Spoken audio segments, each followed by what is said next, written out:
Yo paminawa ni Manila sa Pilipinas.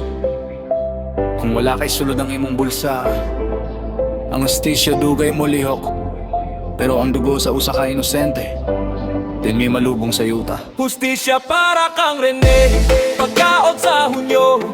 Ang langit-langit din sa kabatan nung basketballista ang gikuha sa kinabuhi. Isultihan mi nga nalumuso sa katrahedya nga aksidente, pero ang mga eksaminasyon nagkanayon nga dili. Naay dugo sa mga kamot, miigo ang kasina, ang mga talawan sa kangit-ngit. Nagtumpag sa kaumaon sa usa ka kabatang nga dako og damgon na apa siya'y napulog walo ka tuig ang paglawom sa usa ka nasod. Ug karon ang iyang inahan naghilak taliwala sa mga mumho.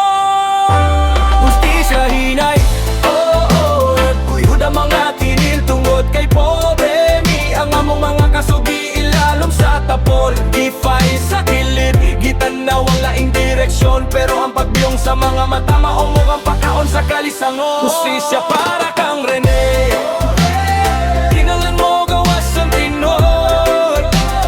Sa kadalanan sa Manila ang pakigbisog makita, dili kini aksidente, usa kini ka krimen, usa ka pagpatay. Itupod sa gobyerno, ipasagdan ang pinakagrabe. Kung pasagdan lang na tone, kinsa na pudang sunod. Usa ka batanon, usa ka igsuon, usa ka inosente.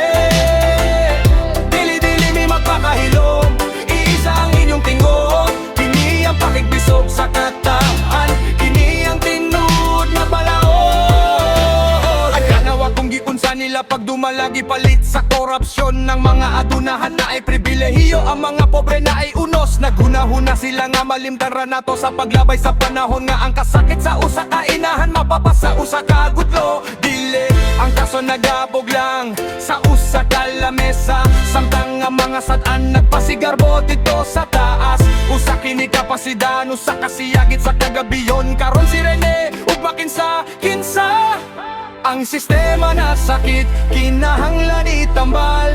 Pila pa kainahan ang magantusog mo hilak. Hiusa na to ang atong mga tinguguba, ang kahilo makapobrehon dili pasangil sa kawalay katinawan. Hustisya para kang Rene, kinahanglan mo gawas ang tingod.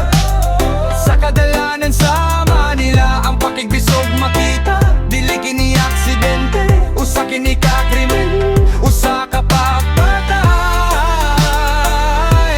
Gitukot sa gobyerno, gipasagdan ang pinakagrabe. Kung pasagdan lang na tone, kinsa na pudang sunod. Usa ka batanon, usa ka igsuon, usa ka inosente. Dili-dili mi magpakahilom, iisa ang inyong tingon. Kini ang pakigbisog sa kataan, kini ang tinud nga balaod. Para kang Rene Baterbonia, napulog walo ka tuig ang paglawom sa mga batanon sa Pilipinas. Dili na mo kalimtan ang tinuod mo daw hustisya.